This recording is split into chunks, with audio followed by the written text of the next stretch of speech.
Good morning. Good morning. I'd like to take this time to call our meeting for House Appropriations Subcommittee on Corrections to order. And thank all of you for being here, and those of you who had to weather the storm, you got here safely, so that's good. So be careful leaving on the roads. Pretty bad. Just want to thank you guys for being here, and as we get ready to hear from our director in terms of the budget the governor laid out, just want to say, just in general, thank my colleagues for the work we did last year to support some very important initiatives under this budget. And I think going into this one, I think just having the cooperation and teamwork, don't have to always agree, but we have to come to a consensus at the end of the budget cycle as we embark on this one. But I think we did a lot of good stuff in the last budget that we can all be proud of, you know, supporting the staff, putting in things in place to protect the inmates who are in institutions, and then making sure that you know, those health needs were met. So also preparing folks to leave. That's really, really important. 90% of the folks who are incarcerated are going home. And so we would all know how important it is for them when they go home, they have some skills at their disposal to reintegrate back into the community. And so for those ancillary programs that are out there in the community that provide transition support, you know, we are forever grateful for them to be there to help folks get back to their life. So with that, I'd like to just say Representative Leitner moves to amend the minutes from subcommittee meeting held April 27, 2023. Here. I'm sorry. I'm here. We need to call attendance first. So we're going to back up. This is our first subcommittee, right, this year. All right. Madam Clerk, would you do a roll call? Yes. Thank you. Chair O'Neill. Present. Representatives McKinney, Morse. Here. Snyder. Here. Slaw. Present. Olin. Here. Leitner. Here. Mr. Chair, you have quorum. Thank you, Madam Clerk. Now, Representative Leitner moves to amend the minutes from subcommittee meeting held April 27th, 2023. Hearing no objections, minutes are adopted. I'm sorry, did I say amend or approve? Adopt them or approve them? Oh, I wrote that wrong. It's my fault. Oh, I have the wrong word on this cheat sheet. I'm so sorry. Approve. It was supposed to say amend or amend and approve. all right, we'll redo that. I'll take your sheet then. Representative Leitner moves to approve the minutes from the subcommittee meeting held April 27th, 2023. Yep. Hearing no objections, the minutes are adopted. Thank you. Anything else on this one? No. We good? All right, thank you so much for your patience. I'd like to just introduce our director, Director Heidi Washington, Director of Department of Corrections. Is going to give us a brief overview of our 2025 executive budget recommendations. And with her, we'll have Mr. Kyle Kaminsky, Offender Success Administrator and Legislative Liaison, who will be at the table with her. So please join us for your presentation.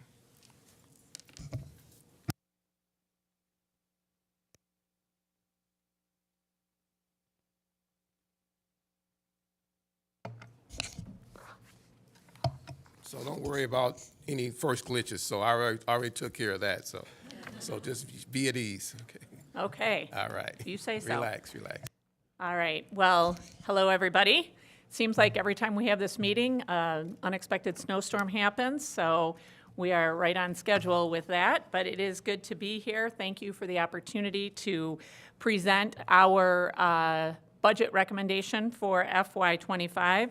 Again, it's hard to believe it's been a year since we last gathered to do this, but I am glad to be back before you, and I want to thank you all for your support of the FY24 budget and all of the things that we've been able to accomplish in this last year. The 24 budget contained historic level of needed investments for the department, including retention and recruitment bonuses for correctional officers, body-worn cameras, and expansion of our medication-assisted treatment program.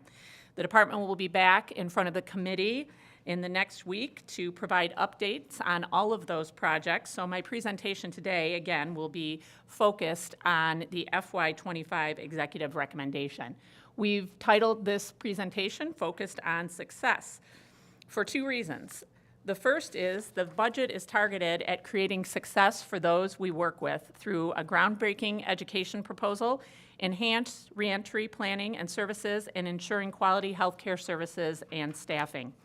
I'm also using the word focus because that's what this budget is in terms of its scope. Bless you. While last year included a significant number of new projects, this year's budget is focused on fewer projects, although each is important to advancing the mission of the department. The first project, and one I am very excited about, is the Thumb Education Center. Now, I'm not sure that's what we'll ultimately call it, but that's what we're calling it today. Michigan has another opportunity to be a national leader.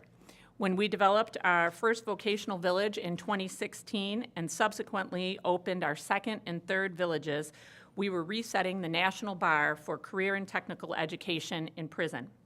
Since that time, roughly 25 states have visited the vocational villages to learn about our model, our approach, and our outcomes. Several states have now launched their own vocational villages and are in the process of securing legislative support to do so. With the opening of the vocational village expansion at the Parnell Correctional Facility this spring, which we're very excited about, and also the expansion includes a program for heavy diesel mechanics. And we're very excited about that, and we're very excited that we have the opportunity to work with employer partners who have told us this is an area of high demand for them and that they are eagerly awaiting the opening and operation of this program so they can hire those graduates. But the department has now turned our attention to what comes next. And the answer to that is a first-of-its-kind proposal, which is to operate a facility, will be at the Thumb Correctional Facility, where every prisoner who lives there is engaged in high-quality, in-person education programs, meaning an expansion of our already existing college programs and vocational technical education. So everyone at the facility will be engaged and they will be enrolled in either an associate's or a bachelor's degree granting program or in one of our in-demand trades program. To do this, we need more space. Under this proposal, we have a currently closed industries factory at the Thumb Correctional Facility in Lapeer. We propose to remodel that and create dedicated education space, adding additional classrooms, learning space, library, computer lab, offices, and commons area for students. This will mean nearly 36,000 square feet of additional education space at the facility to support the over 1,000 prisoners who reside there. With this expanded space, the department will be able to increase our academic and vocational offerings at the facility while also partnering with additional college partners. Mott Community College has been a long-term partner at the prison, and Ferris State is already expected to join our team this fall. The department is speaking with additional schools that could operate and join us when the new building is open, and we are very eager for that. Design and construction will take a little over a year, so our goal would be a winter of 2025 opening for this building. The department is proposing to pay for the costs of construction via existing work project funds, a small funding shift, and spending authorization for the current program and special equipment fund balance.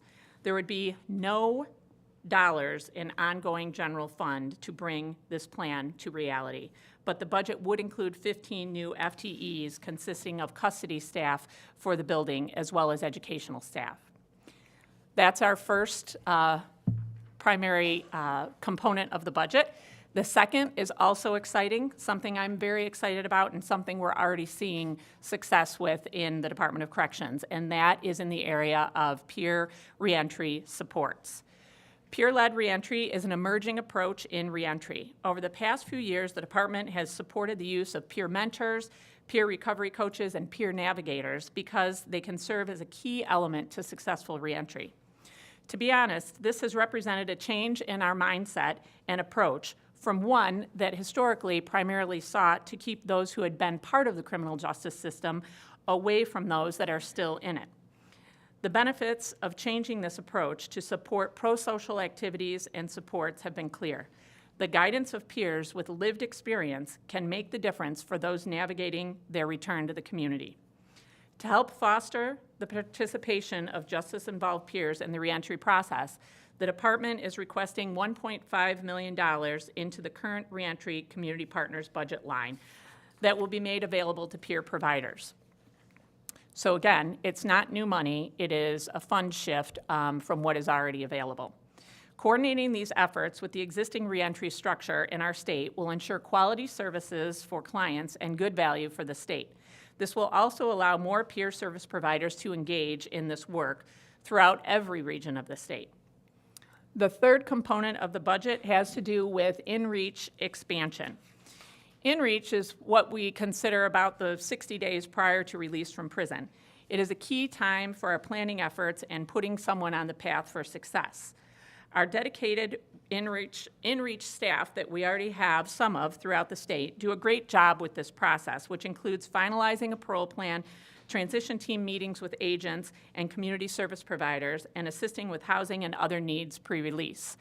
About a week or so ago, I sat in on one of our transition team meetings, and it was pretty inspirational to see the different partners in action together with the individual who is getting ready to leave, talking about their plans, talking about their supports, talking about what's available in the community. And I would welcome any members of the committee, if you have free time and you want to sit in on one of these transition team meetings, I think you would find it definitely worthwhile.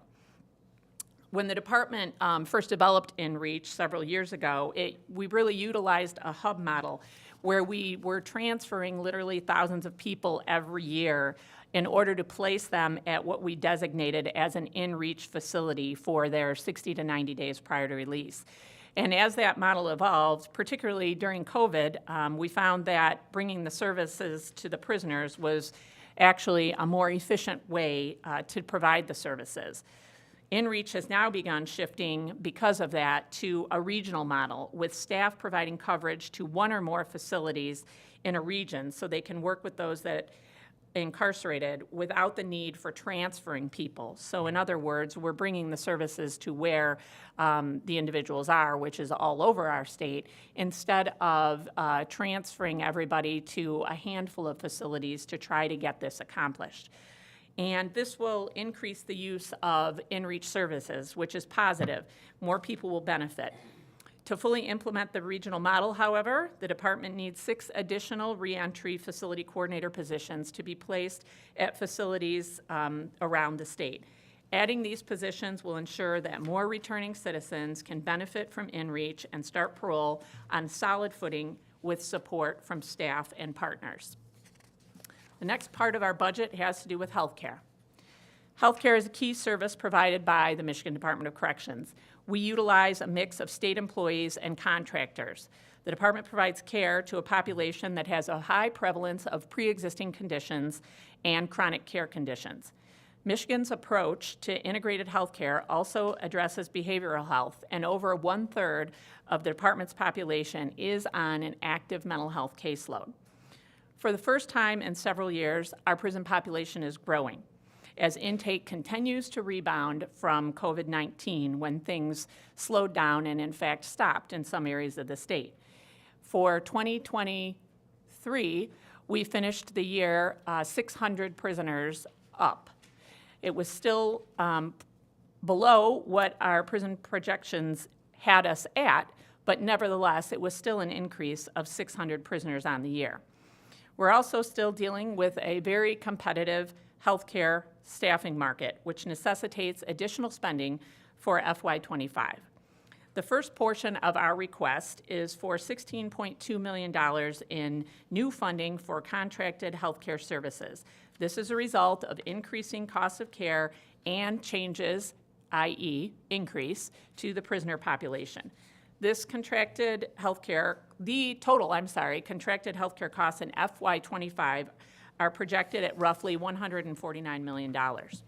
The second part of the healthcare ask is for $10.4 million for contracted nursing costs. As you may know, the department employs state civil service nurses.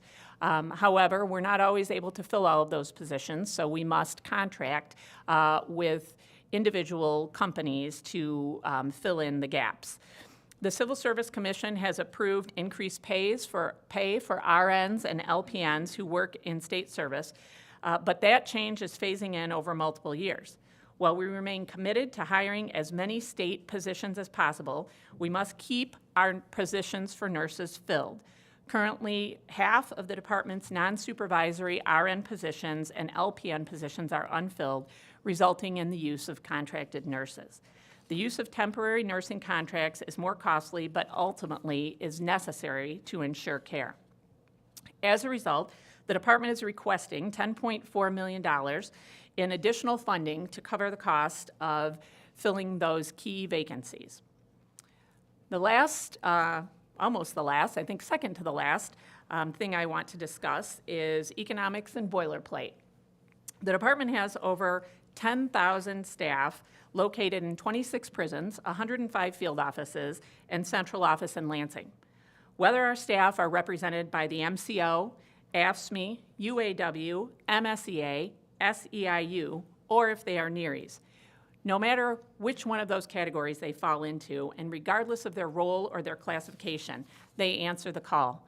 They keep us safe at our prisons and in the community. They provide care, they educate, they maintain our facilities, they manage services in the community, and they do a myriad of other tasks.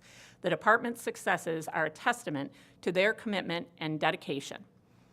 As a part of the recently adopted state employee contracts, the department employees will receive a 5% raise in October. This, in conjunction with increasing state costs for insurance, will result in department-wide staffing economic adjustments of just under $47 million. Finally, we appreciate the open dialogue we have had with the chair and other committee members related to our boilerplate. Our goal as an agency is to provide information that is most valuable to this committee for the sake of policymaking and also to the public for the sake of transparency. To do that, however, it is important that we work collaboratively to remove or amend boilerplate that does not serve that purpose, that has become antiquated, or is simply too burdensome to produce. We look forward to continuing the discussions on boilerplate as this budget process continues. Thank you, and I welcome any questions that you might have. Thank you, Director Washington. Thank you for that overview. As you said, there's a lot of folks to be thankful for, and the staff. I think I was remiss in thanking them on the onset. You know, it's a tough job. You know, I think I've visited 12-ish, 13 facilities with other colleagues, and just the staff commitment to providing service, it was second to none, and I saw it firsthand. And actually, I'll be going to one today up in Marquette to get a chance to interact with staff and inmates there. So, but thank you for that. All right. First, we have some questions. Rep. Morris. Thank you, Chair. I was just reviewing some of the deleted boilerplate provisions, and one sort of stood out to me, so I'm curious. Section 709 is related to prisoner labor and delivery, and that section is deleted. That section allows a prisoner to have a visitor during labor and delivery in addition to a doula. Can you outline why this is being deleted? Yeah, the department actually has placed this into departmental policy, and the policy is actually even a little more expansive than the boilerplate is in terms of kind of the services and support that the pregnant prisoner would receive. So we're suggesting removing it just because at this point we view it as unnecessary since it's kind of made that jump from boilerplate over to policy.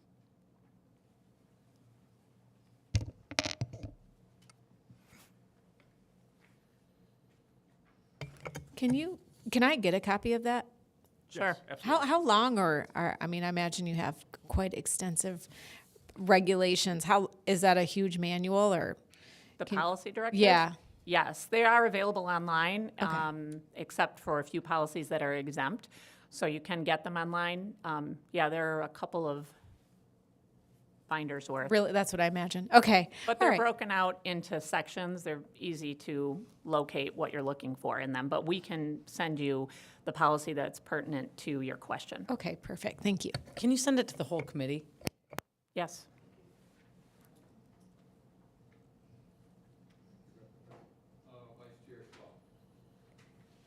Thank you, Mr. Chairman. I just had a question for you related to the Parnell facility, and I heard you talking about the diesel mechanic program. How easy or hard is it to get, and do we have instructors set in for that program? So we will be hiring instructors. We have posted the position. Actually, we just extended an offer of hire yesterday. Yeah. So we have an instructor, so they will be onboarding in March. But it was challenging. The first posting, we did not have anybody because it's such a competitive position. Mr. Chairman, can I ask a follow-up question? And now I forgot what it was. Are you expecting to see a lot of response to your advertisement in the Super Bowl? Well, our advertisement campaign has gotten a lot of response, yes. So our hiring efforts have definitely picked up. That was a local spot, by the way, not a big national spot. So yes, that things are going well with our advertising. And in fact, it's funny you mentioned that because people are constantly mentioning to me that they've seen our ads, they've heard our ads. So I know they're out there and they are getting a lot of airtime.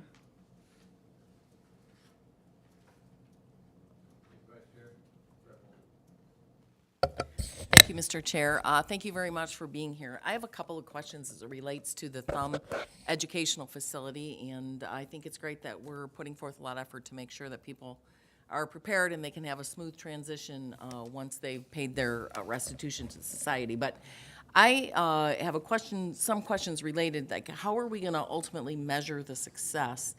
And I think it starts with documenting at the beginning. Do we have any type of listing of what the education level is of our prisoners upon entry into the system, when they exit, and then, how are we going to measure that they, one, have obtained employment and that they're staying employed as they transition out of the system?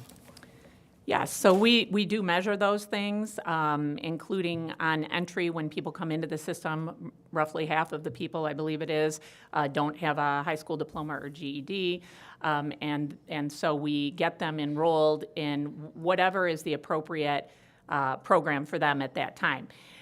Representative O'Neill, I think, can testify to this because he's attended several of our graduations now where we have individuals who come into prison not having a GED or high school diploma. They've achieved that with us. They've gone on and participated and gotten an associate's degree and even a bachelor's degree. And we do track all of those accomplishments, the graduations, the enrollments. With the vocational village, we track who's employed, if they're employed in the trade that they learned while they were here. And we, of course, track the recidivism of those who go through the vocational village versus those who do not. So there's a number of metrics that we are tracking around our education programs. Do you have anything to add? Just one thing for the college programs, the Federal Department of Education also requires the MDOC or the DOC in each state and all the partner schools to submit data to the Federal Department of Ed to support the use of Pell Grants. So we have not done that yet because Pell Grants only came back in July, but that's an obligation that all of the schools will have as we move forward. And is there any tracking that shows they're coming in with less than a high school graduation? Are these people, were they high school dropouts? Any correlation, or they have to repeat high school, repeat some things because they've had inadequate education? Before then? Yeah, so there's a couple scenarios that we see commonly. A lot of people have essentially dropped out in high school. They, for a variety of reasons, have kind of struggled with the educational experience. They've become disconnected from it. They may have tried adult basic education in the community, but oftentimes it's not really worked well for them. We So we see that. We are a statewide school district, so we use the test of adult basic education, or TABE. We TABE test all of our incoming folks. We pre and post test to see their advancement. We do also, though, see a challenge, which is there are some people who will have a high school diploma but are not actually ready for college level coursework. So that's something we're working with our college partners on to kind of identify those folks as well.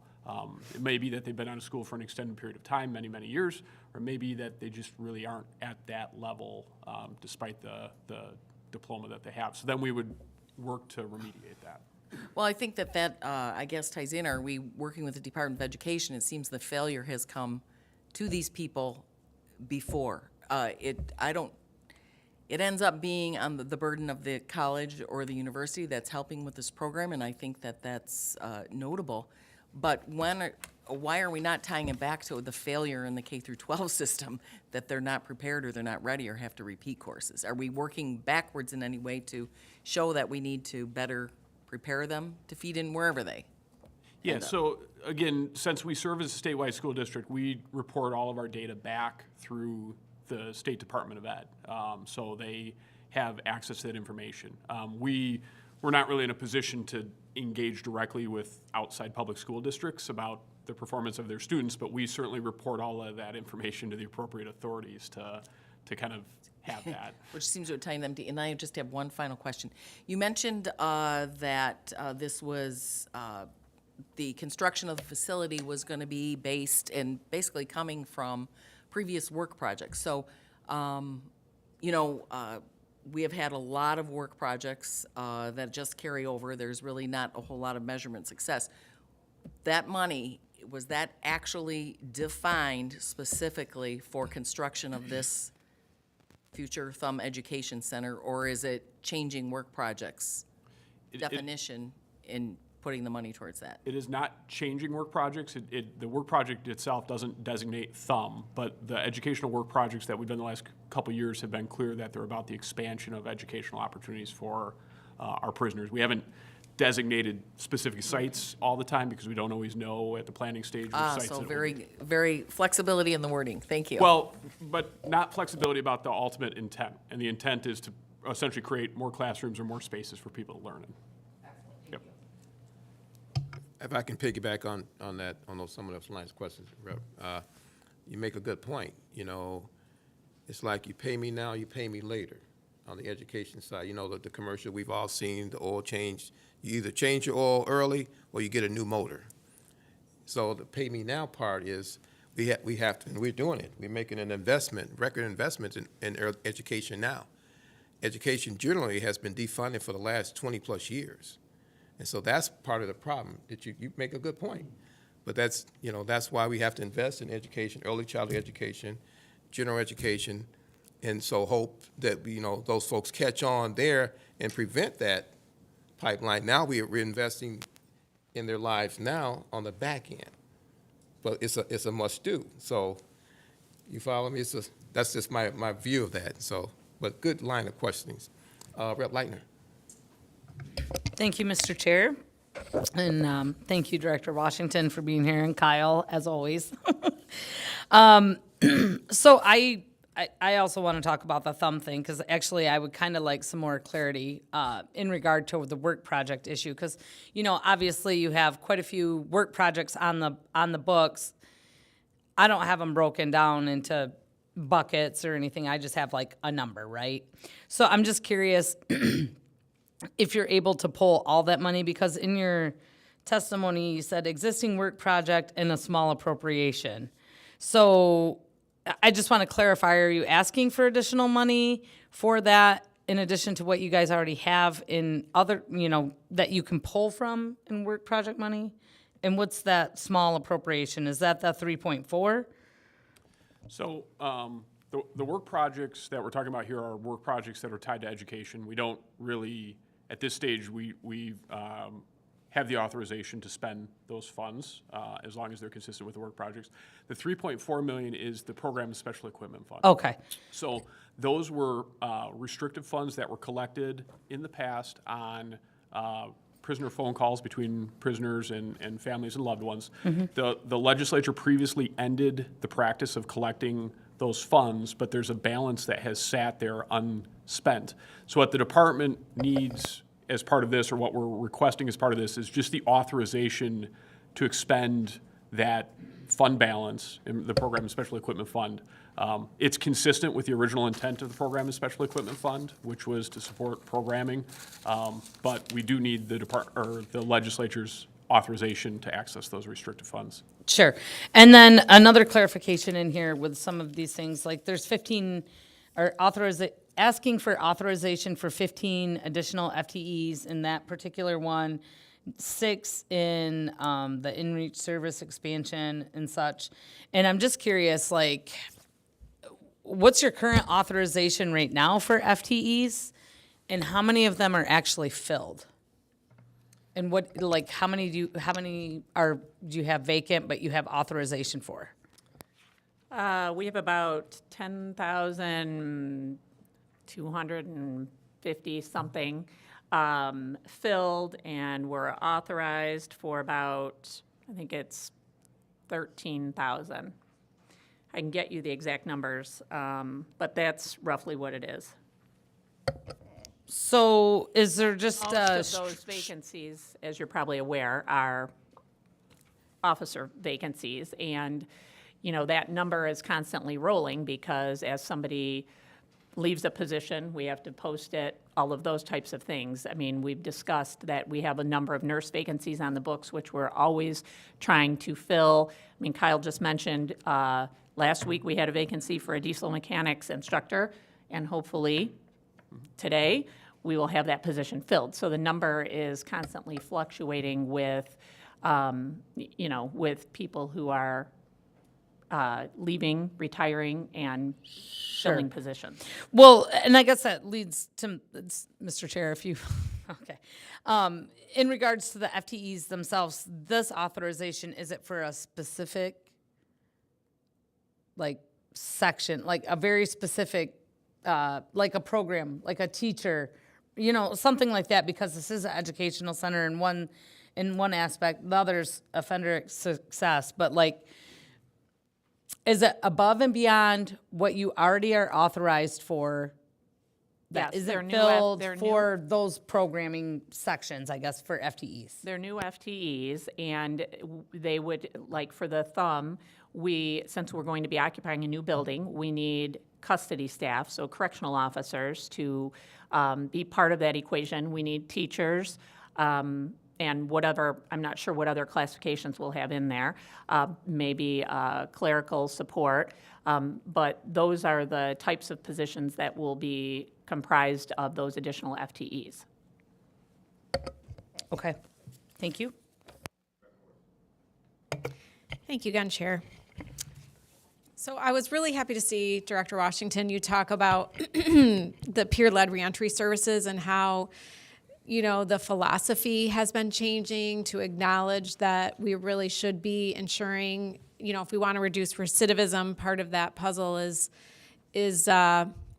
giving people a second chance and making sure they're surrounded by wraparound services when they come out. And also we know that social determinants of health have a lot to do with, well, you know, crime comes out of poverty. It's all interconnected. So I appreciate you changing the approach there.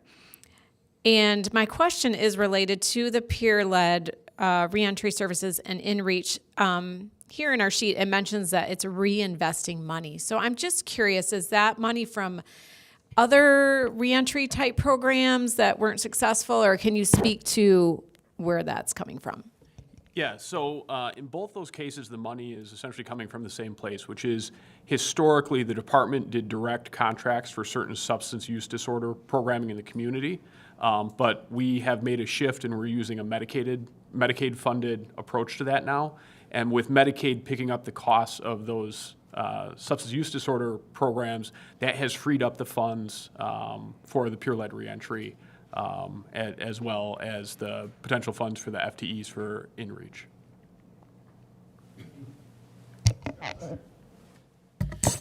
Thank you, Mr. Chair. Thank you, Director, and Kyle, as always, for coming in and your presentation.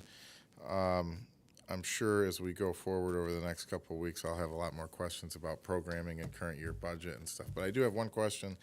In the boilerplate, there was a revision that was made around the overtime hours, striking requirements for reporting mandatory versus voluntary overtime hours. Can you touch on that and why that was struck from the language? Yeah, so we suggested striking that because to date, we have still struggled to find a way to consistently and accurately report between the two categories. So the basic overtime system that we use, that staff utilize, is capturing all overtime. It's not necessarily capturing the two categories of overtime separately. We continue to look at that, though, and certainly if we find a means of doing that, we'll continue the conversation with the subcommittee about that boilerplate. But ultimately, we're suggesting the change because right now we don't think we can actually fully adhere to what's being requested of us because of how the data is collected. Thank you.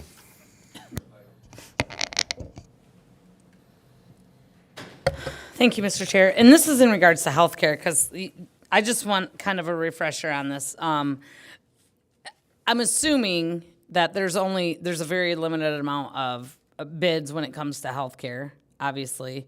And a lot of those probably include contracts, to help with the nursing and all that stuff, right? Do they all have their own, like, sub-vendors for certain situations within the prison? And, like, how many bids actually come in? I'm just curious with this, like, new contract. Okay, well, there's two separate things. So in the overall delivery of healthcare for prisoners, there is the contract that provides the on-site physicians, psychiatrists, and mid-levels, healthcare actual providers, and pardon me? Like everyday care? Yeah, in our clinics. So yes, in our clinics, the doctors who work in our clinics. The contract also provides the off-site specialty care network. That vendor has a number of subcontractors throughout the state, which would be local doctors' offices, laboratories, hospitals. All of that is under the big contract. And then nurses are not part of that contract. Nurses are state employees. However, the department, when it cannot fill all of the FTEs, then we have another set of contracts, which are for local temporary staffing agencies, that we supplement our nursing with. So it's two separate sort of contracting mechanisms. But the subs are subs of the primary vendor, not of the Department of Corrections. And as far as providers for that, like, how many bids come in, and, like, is it, I mean, because you guys have what, Horizons, is that what it is? Or No. What was it before? We now have, we are transitioning from WellPath to Vital Core. And, yeah, so that contract is, would have an RFP when it goes out. And you only got how many bids, like, how many people come in to do that? Like, how many providers are there even in this space for Michigan? Well, it's nationwide. There are a handful, usually 5 or less, that would bid on a contract of that magnitude, that would have the ability to take on a contract of that magnitude. Thank you, Rep. Leitner. Director Washington and Kyle, we did some adjustments with our budget in attempts to try to, segregate the phone system in terms of, I got the question right here. In terms of trying to create an opportunity for saving for our population. Can you talk a little bit about that and how that worked and how it's working? Sure. With our partnership with this committee, we have worked to bring the cost of the phone calls down.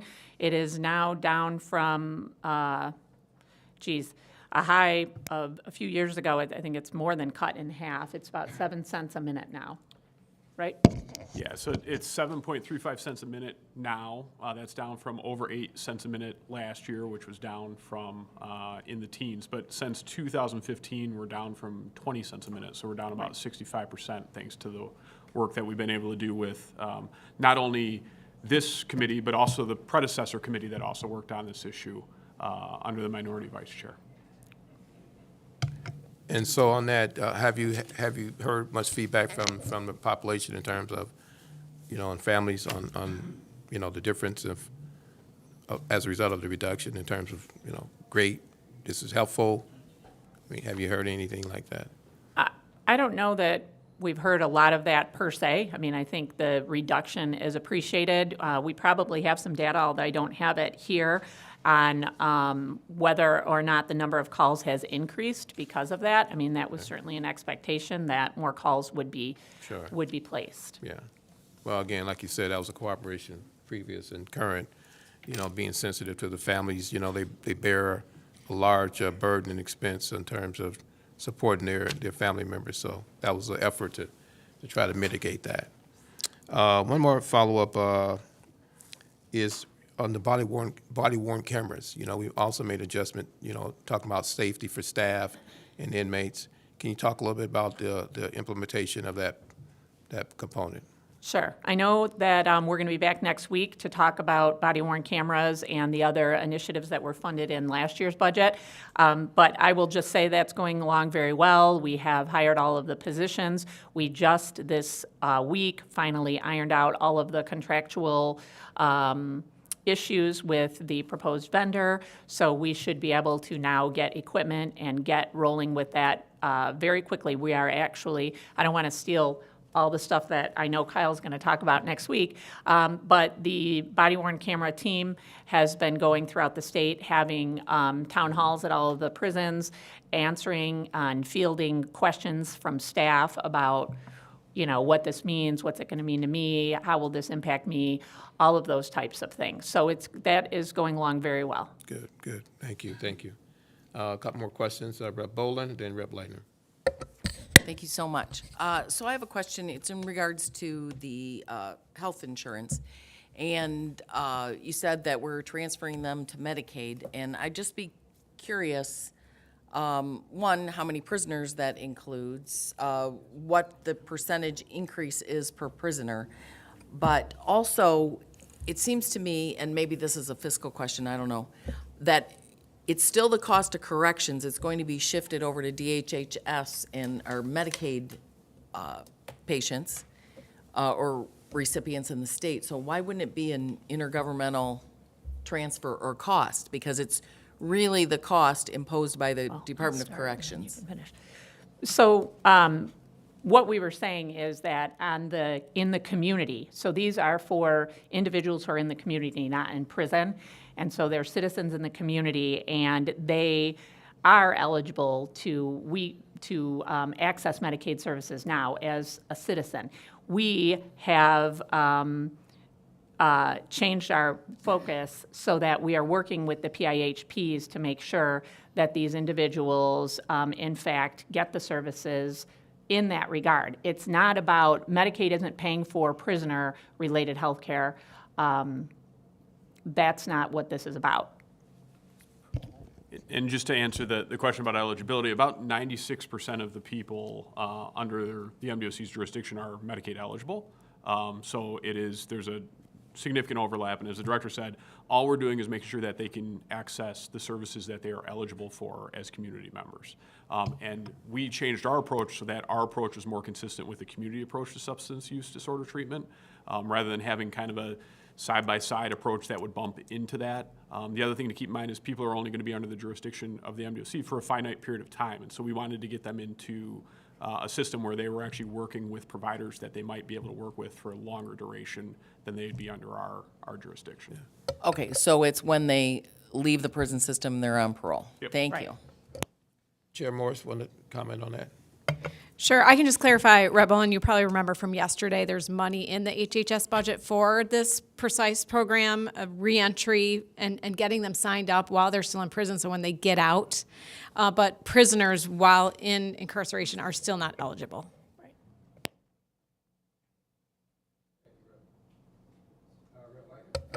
Thank you, Mr. Chair.